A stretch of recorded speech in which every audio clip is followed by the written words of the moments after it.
Hey guys, welcome back. Today I'm going to show you a couple things that I've been doing lately to prep. Hopefully you're getting some things done as far as preps go, and comment down below what you've been doing lately. I do something to contribute to prepping every single day off.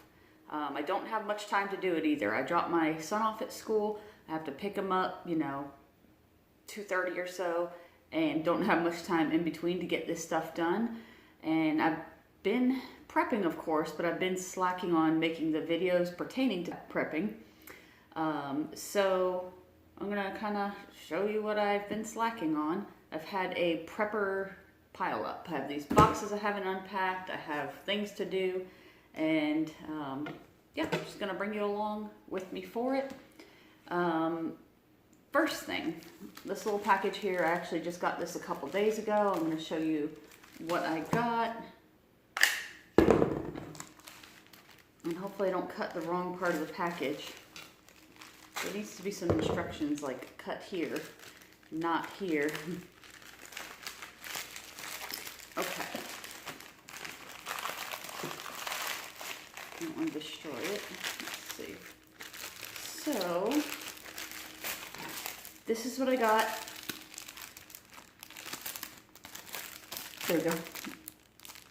Some of you might already know what this is. This is the IOSAT Potassium Iodide Thyroid Blocker. There are 14 per pack, and I have 3 packs. This is something that you want to hold on to in case of nuclear radiation or a radiation type situation. Here we go. That's better. These expire. You can see the label there and what it is. These expire in November of 2029.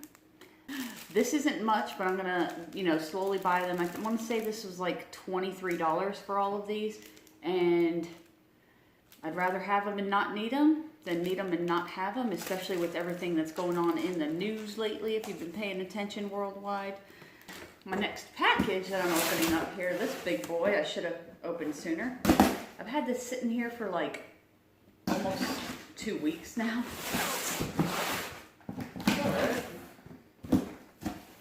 I just wanted to unbox it with you guys because I like it so much.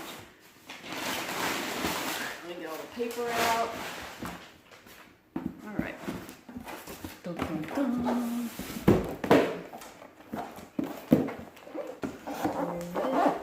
Okay, so I went with the Alexa Pure Pro water filtration system instead of the Big Berkey, and I did a lot of research. I kind of do that. I go overboard with researching, and then I wait too long to do something I should have done sooner, but I'm glad I did research it. This is a 2.5 gallon water filtration system, just like the Big Berkey. This is the only size Alexa Pure comes in. I got an outstanding deal, like a really, really good deal on this with 2 of their water filters, and I guess there's one in here and one in here as far as the water filters go. It was like $269. And so if I can find that particular link that I used, I'm gonna put it down below, because if you're looking for a water filtration system, and you should have one,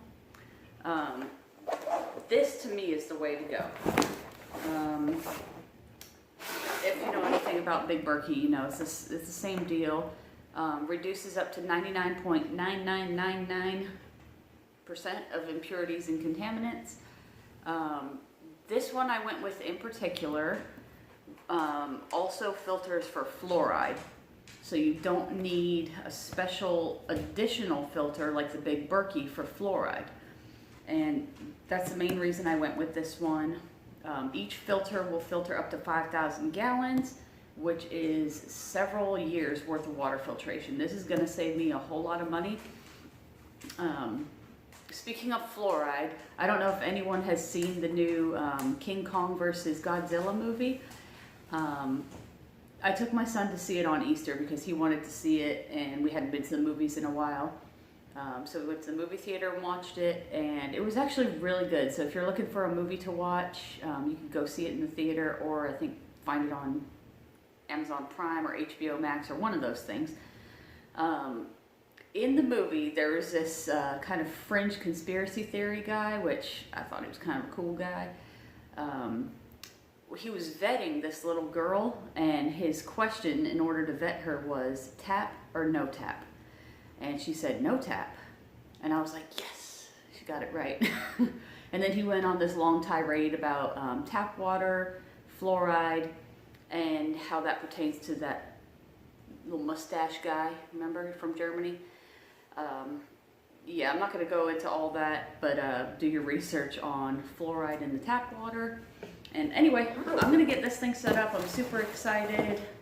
I'll put that link down below for this particular system. And then, another part of my pile up is that I have had this, it's not super interesting or anything, it's just a shelving unit. And I've had it sitting here for like a week. Sorry if that's loud. So this is what it looks like. This is basically the same one I get by a different brand every time. If you've seen my Prepper Pantry videos, they're all very similar to this. They're not huge. It's just about 5-tier wire rack. The reason I need to get this is because I have stuff all over the place now that I need to organize, and I'm gonna try to get that done today. Building this is super easy, but reorganizing all of your preps is not. But it's got to get done. Okay, so in the next 3 hours, I'm going to try to accomplish putting my Alexa Pure thing together and building this rack and organizing. Last thing is, I don't know, it is a prep, really. I went ahead and bought my son and I a Penn rod, fishing rod and reel. It's upside down, but this is the Penn Wrath. It's a 7-foot rod and reel combo, and I'm in Florida fishing. Like, I'm right by the water, so fishing is huge. And I've honestly fished since I've been growing up. I grew up in Hawaii. We always had a boat. We always went fishing. I actually used to own a bait and tackle shop here in Florida. It only lasted a year because it's a tough business to be in. But I used to fish all the time, and I haven't been. But I think that's a skill that you want to brush up, you want to hone, whether you're by saltwater or freshwater. Get yourself a rod and reel, get yourself some tackle, some bait, whatever it is, frozen bait, plastic baits, whatever is good for your area. And just get out there and practice. That's a skill that you want to have experience with, and it's a good way to get some food.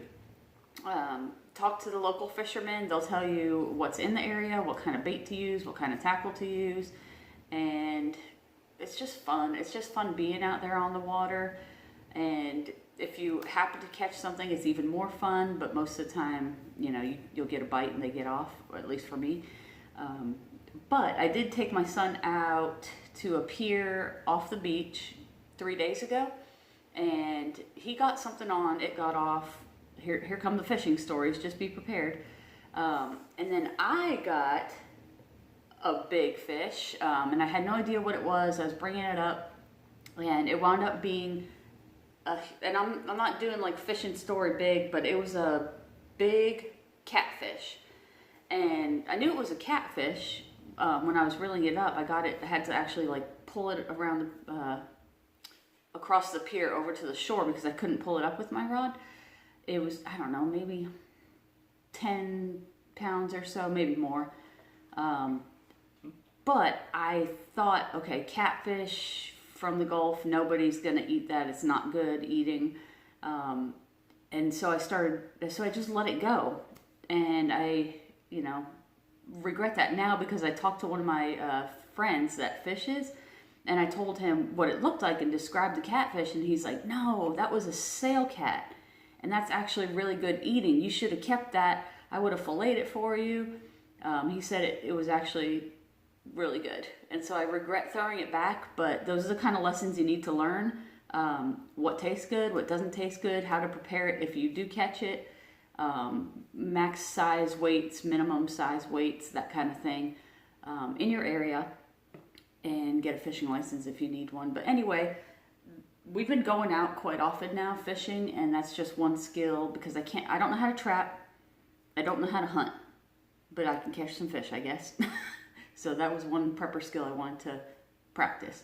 Anyway, I guess I'm gonna do these things and then kind of update you as I go. Okay, so I am making some headway. It's a slow process, but I'm getting some stuff done. Basically, gonna make this little pantry my long-term food storage pantry, except for all these spices and stuff on this spice rack on the door. So I've gotten my shelf in there, and I'm trying to maximize my space. So I put all my Augustin Farms and Ready Hour number 10 cans and a couple of case packs up there. I hope that shelf holds up. And then, let's see. It's kind of hard to see back there, but okay, so I have some 4 Patriots 72-hour survival food kits. Under it is my rice. So let's see, all the way down on those white buckets in the back is all my rice, and then the black buckets in the front are these Ready Hour 30-day food supply. I shouldn't have to get to this stuff too often, that's why I packed it in here so tight. I have a bunch of different beans up here that I canned, some more Ready Hour case packs on this next shelf. That's all dehydrated food, like 10 to 15 year shelf life. Next shelf is going to be my Mountain House meals, which are just loose. And then I have a bunch of stuff that I put in Mylar bags on the next 2 shelves. I did leave some space there so I can, stack them up as I put more things in Mylar bags. Down here I got some dog food going all the way back. And then these little things, I guess I'm going to keep this in my long-term food storage because I don't know if I'll have any space anywhere else, but this is all flour, sugar, that kind of stuff. So, looking good so far. Now I just have to work on, I'm like really dreading this, the other pantry. I've got pasta and stuff all over the place. I mean, it's just a mess, guys. So don't let this happen to you.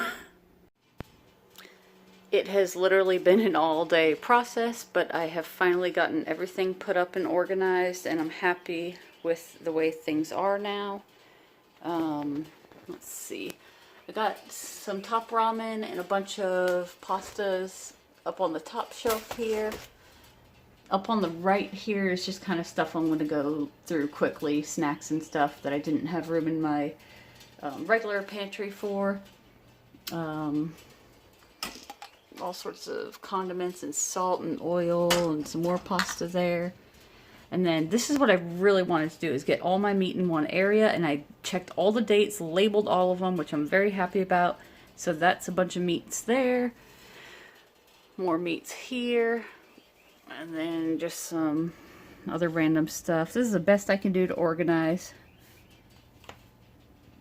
Bunch of canned goods, boxed potatoes, fruits and veggies, all up here. Bunch of chili, peanut butter and jelly, some sauces, milk, spaghetti sauce, more spaghetti sauce, and boxed foods, some Zatarain's rice, corn muffin mix, beans, broths, and then I have my what are these, Bear Creek soups, a bunch of those in there, and then my file cabinet of Northsides. You guys have probably seen most of this already. I just kind of wanted to update you with the organizing that I got done, and I'm happy with it. So my prepper pile up is officially taken care of. And if you guys think that you don't have a lot of space for storage, just look at all this stuff that I fit in this little tiny guest bedroom closet. Oops. It's a little tiny closet in what is actually an office, but a guest bedroom. Well, now that everything is organized and put up, I feel much, much better. Don't let your preps get ahead of you guys, and don't run into a prepper pileup like I did. Try to stay organized so you know what you have, you're not wasting stuff, and it makes you feel better. Anyway, what did you do to prep today or this week? Leave the comment down below. And if you're not already subscribed, be sure to like, subscribe, and all that good stuff. And you guys have a good night.